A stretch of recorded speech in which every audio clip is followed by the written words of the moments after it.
À la veille de la Passion, Jésus annonce aux disciples qu'il les quitte bientôt, mais qu'il leur enverra le Paraclet.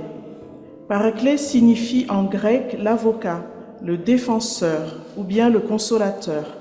C'est le nom que Jésus donne à l'Esprit Saint dans l'Évangile de Jean. Quand viendra le défenseur, celui que moi je vous enverrai d'auprès du Père, l'Esprit de vérité qui vient d'auprès du Père, c'est lui qui me rendra témoignage. Et vous aussi, vous rendrez témoignage, parce que dès le commencement, vous êtes avec moi. Au chapitre 16, « J'ai encore beaucoup à vous dire, mais vous ne pouvez pas le porter maintenant.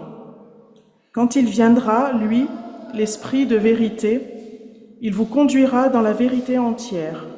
Il ne parlera pas de lui-même, mais tout ce qu'il aura entendu, il le dira, et ce qui vient, il vous l'annoncera. Lui me glorifiera. Il prendra de ce qui est à moi et vous l'annoncera. Tout ce qui est au Père est à moi. Aussi, je vous dis, il prendra de ce qui est à moi et vous l'annoncera. » Par ces paroles, nous comprenons à quel point le lien entre l'Esprit Saint et Jésus est étroit. Dans l'Évangile de Jean, Vendredi Saint, Pâques, l'Ascension et Pentecôte sont concentrés en un seul événement aux facettes multiples, celui où Jésus est glorifié sur la croix et passe de ce monde au Père. Nous prions avant d'ouvrir à nouveau la Sainte Écriture. Père, ta parole vient à notre rencontre et elle est bonne nouvelle pour tous. Qu'elle vive en nous par ton esprit et nourrisse notre foi, qu'elle soit lumière sur nos sentiers et promesse dans notre vie. Que notre cœur reçoive l'espérance de l'Évangile et qu'il batte au rythme de ta joie. Amen. Oui, vous avez été appelés à la liberté, frères. Seulement que la liberté ne soit pas un prétexte pour lâcher la bride à votre nature humaine. Au contraire, par l'amour, faites-vous les esclaves les uns des autres. Car toute la loi trouve son accomplissement dans une seule parole. Dans le « tu aimeras ton prochain comme toi-même ». Mais si vous vous mordez et vous dévorez les uns les autres, prenez garde d'être détruits les uns par les autres. Oui, je le dis, marchez par l'esprit, et vous n'accomplirez pas le désir de votre nature humaine. Car la nature humaine désire contre l'esprit, et l'esprit désire contre la nature humaine. Oui, ils sont adversaires l'un de l'autre, en sorte que vous ne fassiez pas comme vous voudriez.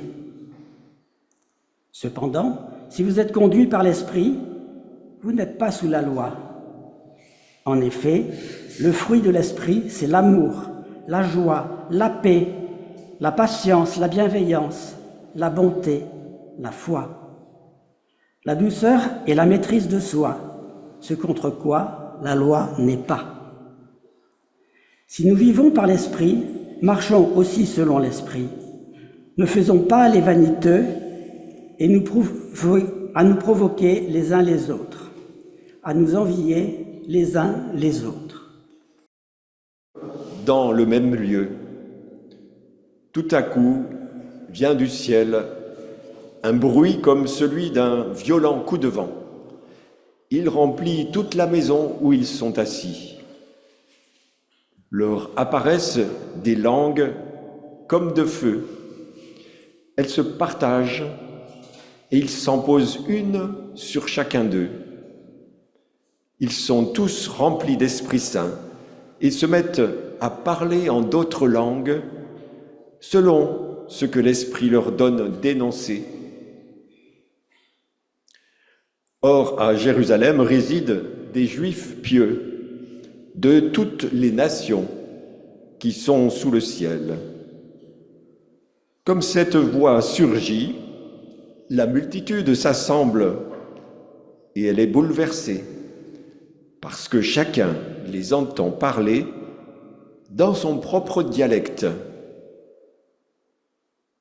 Dans leur stupéfaction et dans leur étonnement, ils disent « Ces gens qui parlent, ne sont-ils pas tous galiléens ? Comment se fait-il que chacun de nous les entende dans son propre dialecte, celui de sa naissance ? Parthes, Mèdes et Lamites, habitants de Mésopotamie, de Judée, de Cappadoce, du Pont, d'Asie, de Phrygie, de Pamphylie, d'Égypte, de Libye cyrénaïque, d'autres venus de Rome, juifs et prosélytes, crétois et arabes, nous les entendons raconter dans nos langues les merveilles de Dieu. Ils sont tous stupéfaits, perplexes. Ils se disent les uns aux autres, qu'est-ce que cela veut dire ? D'autres se moquent en disant, ils sont pleins de vin doux.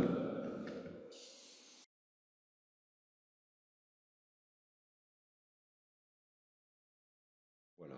Pour chacune des 3 lectures bibliques, pour ce jour de la Pentecôte, je relèverai une question ou une problématique et un enjeu concret qui ressort de cette lecture. Puis, dans un deuxième temps, j'appliquerai à la crise climatique ce que nous aurons découvert au contact de ces 3 textes bibliques. Alors, je commence par les Actes des Apôtres. Je suis frappé par le fait que le mot « Église » n'apparaît pas dans ce passage. Et je m'interroge, dans quelle mesure Luc a-t-il vraiment voulu raconter la naissance de l'Église dans ce passage ? Le miracle des langues de feu, qui deviennent toutes sortes de langues inconnues, parlées par les apôtres et leurs très proches, ne décrit sans doute qu'un aspect de l'Église, qui est sa vocation universelle, dont on ne verra vraiment la signification que plus tard, plus loin dans le récit des Actes des Apôtres, lorsque l'évangélisation prendra le tournant décisif d'aller vers les non-juifs. On pourrait parler, me semble-t-il, plutôt que d'un récit de naissance, d'un récit qui veut faire rupture. C'est une théophanie qui nous est racontée, c'est-à-dire une manifestation divine, comme dans l'Ancien Testament, où l'Esprit Saint descend sur un groupe de personnes qui se mettent à dire les merveilles de Dieu dans la totalité des langues des hommes et des femmes qui sont rassemblés ce jour-là à Jérusalem pour la Pentecôte. On ne comprend pas tout de suite la signification de tout cela, mais on se laisse surprendre, puis on se laisse conduire par le récit de Luc, qui est un récit au long cours. Et en effet, si on prolonge un petit peu notre lecture, c'est un peu plus loin que Pierre apporte cette précision. Dans les derniers jours, dit Dieu, je répandrai de mon esprit sur toute chair. C'est la citation du prophète Joël. Alors Luc veut sans doute montrer que l'histoire du salut entre par cet événement-là dans une nouvelle étape. La descente de l'esprit caractérise l'ère nouvelle dans laquelle on entre et qui va correspondre, c'est vrai, au temps de l'Église. Mais on voit bien qu'il est très peu question d'Église dans ce passage. Avec la venue de l'Esprit, l'histoire du salut va vers son accomplissement. Celui-ci est marqué par le fait que la parole de Dieu ne reste pas limitée par une frontière linguistique, à un seul peuple, le peuple élu, le peuple d'Israël, mais par le rôle de témoin qui a été donné à ce peuple, la parole de Dieu peut être transmise à tous les humains présents à Jérusalem dans la langue maternelle de chacun. Le miracle de la Pentecôte met définitivement un terme au mirage de Babel, à l'abomination de Babel, cette posture suicidaire d'une humanité qui tiendrait à affirmer sa puissance et son unité par l'effacement des différences. Avec la mondialisation actuelle, et là je pense surtout au mauvais côté de cette mondialisation, nous sommes hélas encore en plein là-dedans, dans Babel. Et c'est ce qui donne à ce texte une forte résonance dans notre actualité. Alors, j'essaye de dégager maintenant l'enjeu concret de cela. La promesse faite à Abraham de devenir le père d'une foule de nations, Genèse 17, trouve ici une amorce de réalisation. Et le grand récit biblique veut que, à un certain moment, le singulier et l'universel se rejoignent. C'est une manière de dire que l'unité, notre unité, l'unité de l'humanité doit se faire non par l'effacement des différences, mais c'est vraiment, ici on pourrait utiliser cette expression qui vient de la théologie de l'écuménisme, c'est l'unité par la diversité. Et voilà un enjeu très concret pour nos sociétés. Première illustration, c'est le cheminement que prendra l'évangélisation des Juifs vers les non-Juifs. Mais observons tout de même que nous n'avons pas évité dans ce cheminement, ce processus, le problème qui ressurgit aujourd'hui beaucoup de l'antisémitisme. La Pentecôte chrétienne porte en elle la possibilité et l'espoir de la paix et de la fraternité entre tous les hommes, tous les humains. Et comme j'ai écouté un tout petit peu la radio ce matin, eh bien, on peut avoir plusieurs illustrations et je pense immédiatement à celle des 50 ans du prix du jury écuménique du Festival de Cannes. Donc c'est en 2024, c'est les 50 ans de ce jury écuménique du Festival de Cannes, qui est composé de membres, de chrétiens, donc de tous les pays, enfin de toutes sortes de pays du monde. Un autre exemple tout à fait concret, c'est la fin de l'apartheid en Afrique du Sud. L'apartheid est un système basé sur la discrimination qui a été dissous pour donner naissance à ce que l'on appelle aujourd'hui la nation arc-en-ciel. Puisse cet exemple se reproduire pour la question épineuse d'Israël et de la Palestine, ou encore de l'Ukraine et de la Russie. Je pense, je voulais mentionner ici ce cantique avec le Christ dépasser les frontières qui se trouve dans le recueil Alléluia. Concrètement, dépasser les frontières, oui, c'est possible, mais c'est seulement grâce au Saint-Esprit, me semble-t-il. En conclusion provisoire, je dirais que le don du Saint-Esprit, c'est le cadeau que fait Dieu à toute l'humanité dans les derniers jours. Ce cadeau, il n'est pas possible pour l'Église de le garder pour elle. Et pourtant, n'est-ce pas un peu ce que nous avons fait et que nous faisons encore ?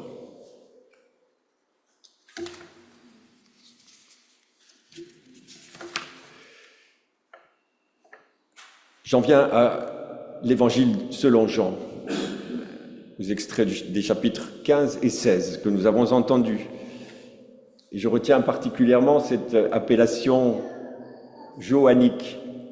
Il parle de l'esprit de vérité, où Jésus parle de l'esprit de vérité.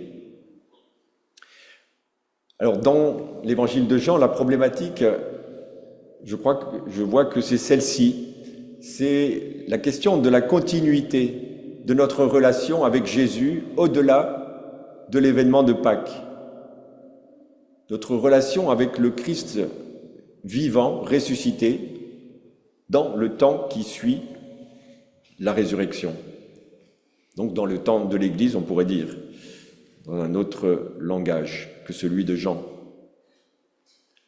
L'enjeu concret, il me semble et qui ressort par cette expression, l'esprit de vérité, c'est la confiance que nous devons pouvoir mettre dans la parole de Jésus d'abord, puisque en fait c'est de notre relation avec Jésus qu'il s'agit. Donc avoir confiance dans la parole de Jésus, pouvoir avoir confiance dans cette parole, et en nous rappelant que Jésus est la parole de Dieu faite homme, selon ce même évangile de Jean.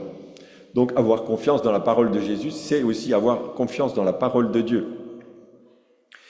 Et dans le contexte de la post-vérité dans laquelle nous sommes, c'est ainsi que l'on décrit un petit peu ce qui se passe par le développement des réseaux sociaux, par le développement d'Internet également.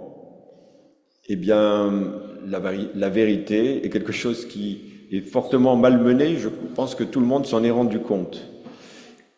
Alors, le rôle des témoins, du témoin ou des témoins, est ici essentiel.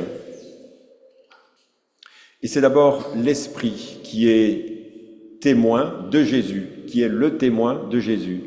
L'Esprit rend témoignage à Jésus, nous dit Jésus dans l'évangile de Jean. Et puis, il ajoute que nous aussi, nous, les chrétiens, les disciples, nous sommes appelés, nous aussi, à rendre témoignage, à devenir témoins. De qui? De Jésus, bien sûr. Et notre authenticité et notre crédibilité en tant que témoins va dépendre entièrement du Saint-Esprit.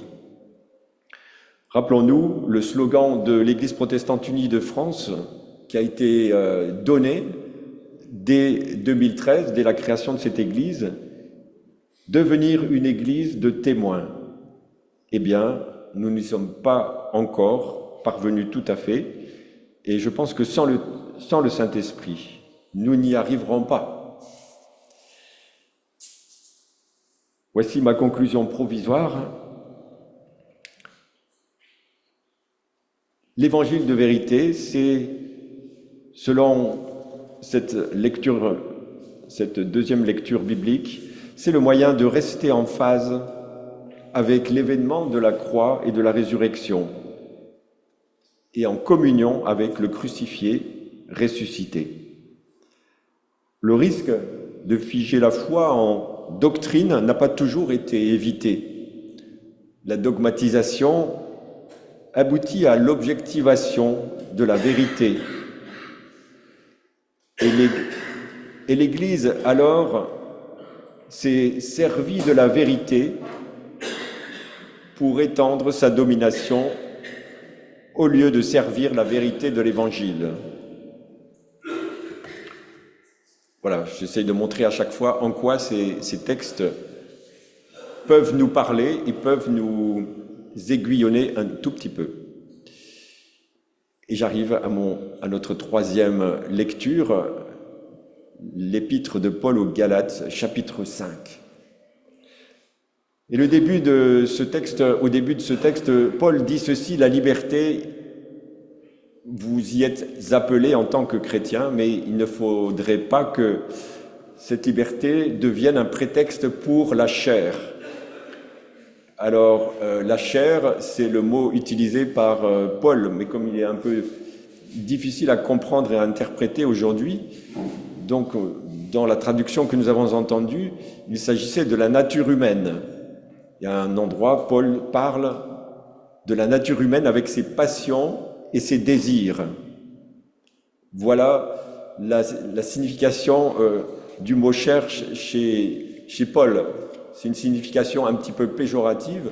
Et il faut toujours se rappeler que le mot chair n'a pas toujours la même signification, même chez l'apôtre Paul. Il peut avoir aussi une signification positive, donc il ne faudrait pas l'évacuer.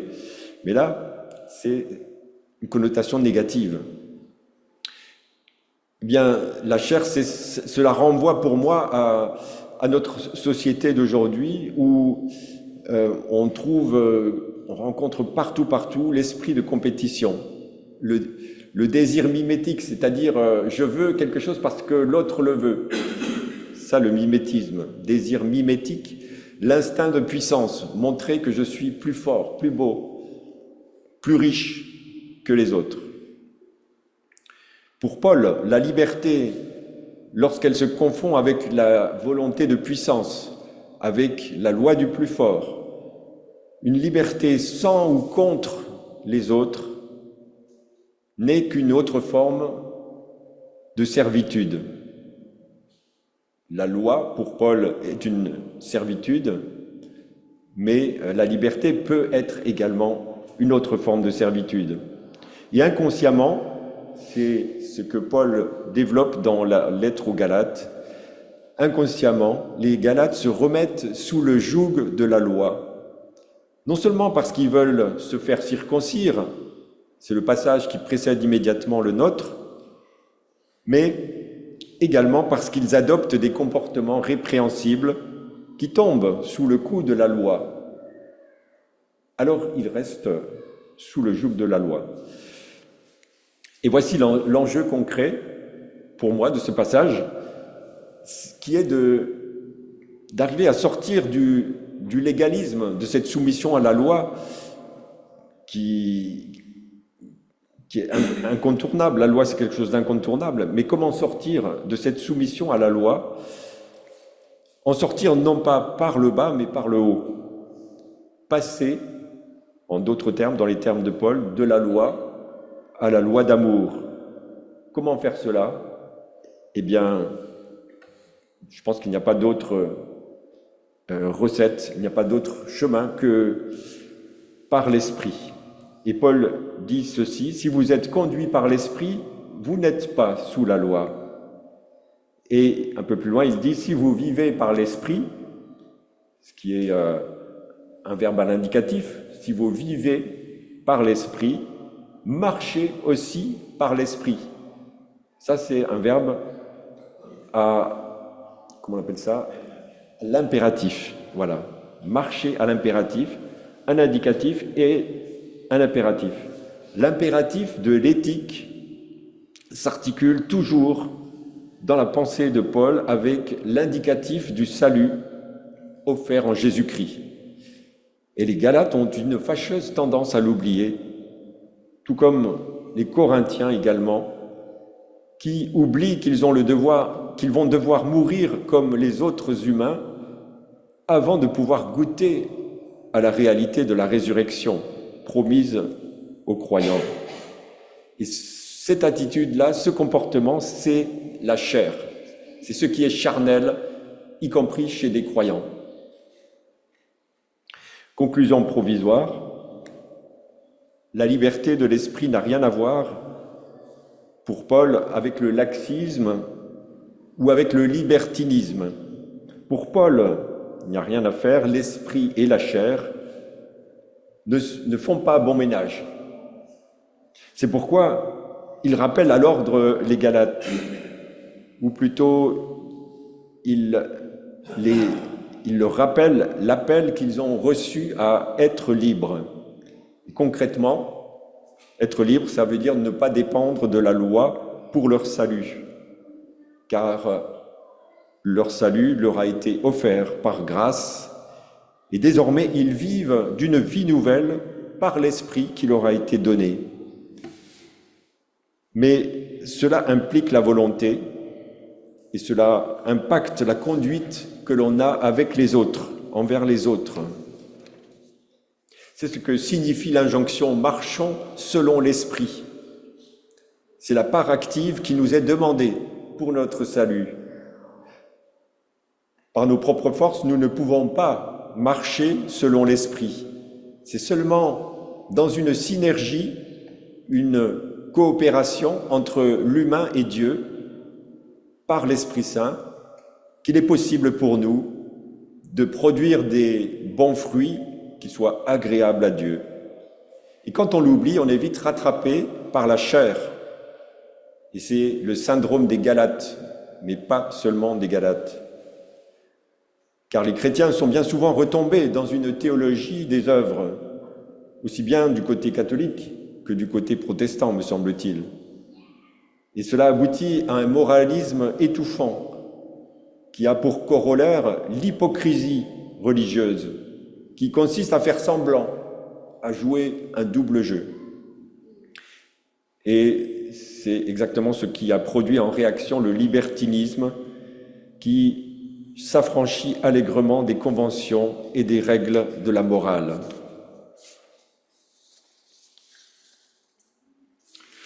Tout cela fait que le Saint-Esprit est souvent le maillon faible ou le parent pauvre de notre vie de foi, comme de notre vie d'Église. Et j'ai essayé de montrer les conséquences que cela pouvait avoir. Je voudrais maintenant, dans le court temps qui me reste, appliquer ce que nous avons découvert sur le Saint-Esprit à la lutte contre le réchauffement climatique et ses conséquences incalculables. Faire confiance à la technologie et à la science pour surmonter le défi climatique sans faire évoluer le système économique capitaliste dans lequel nous sommes me paraît terriblement utopique. Je trouve que c'est minimiser l'ampleur des problèmes engendrés par la crise climatique.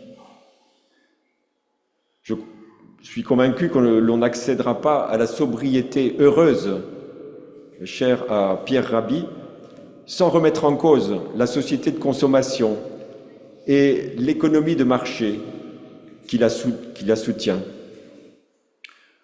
On ne parviendra pas à un ordre économique mondial durable et équitable sans qu'il y ait une volonté politique qui s'impose aux acteurs économiques eux-mêmes. Or, dans un système démocratique et républicain, d'où peut venir cette volonté politique, sinon des citoyens eux-mêmes? Or, que se passe-t-il actuellement, à la veille des élections européennes? L'écologie est la dernière préoccupation des électeurs européens dans les sondages. Je caricature à peine. Les Français et les Européens aujourd'hui seraient-ils dans la même posture de régression dangereuse et de perte de repères des Galates que Paul est obligé de secouer? Inversement, pensez que l'on va résoudre la crise en changeant de système économique, en mettant à bas le capitalisme par une révolution violente, me paraît tout aussi naïf et illusoire que de mettre sa confiance dans le système capitaliste tel qu'il est pour surmonter la crise. La solution pour s'en sortir, selon l'apôtre Paul, est dans son injonction à marcher selon ou par l'Esprit, ce qui correspond à une révolution d'ordre spirituel et pas seulement économique, ni même politique. Mais cela veut dire que Dieu est de la partie. Dieu, ou au moins le spirituel, et aussi l'éthique. Et pourquoi une redécouverte du grand récit biblique et de la singularité de l'évangile paulinien serait-elle une utopie, une redécouverte par l'ensemble de nos contemporains? Pourquoi ce serait une utopie. Nous sommes encore un certain nombre de chrétiens à pouvoir témoigner dans la société qu'une autre version de l'être humain est possible, que la Bible n'est pas désuète, que le Dieu dont la Bible contient la parole vivante est un Dieu ami des hommes qui parie sur l'humain, quitte à limiter volontairement sa propre puissance pour être avec nous et faire avec nous, jamais à notre place. Ma conviction, c'est qu'en nous réancrant dans le grand récit biblique et dans la vérité de l'Évangile de Jésus-Christ en particulier, et aussi en fréquentant assidûment les Écritures et par la prière individuelle et communautaire, nous, chrétiens, nous pouvons encore jouer un rôle décisif dans les orientations que prend notre société ou contre les déterminismes qu'elle subit. Mais en sommes-nous si convaincus que cela? Amen.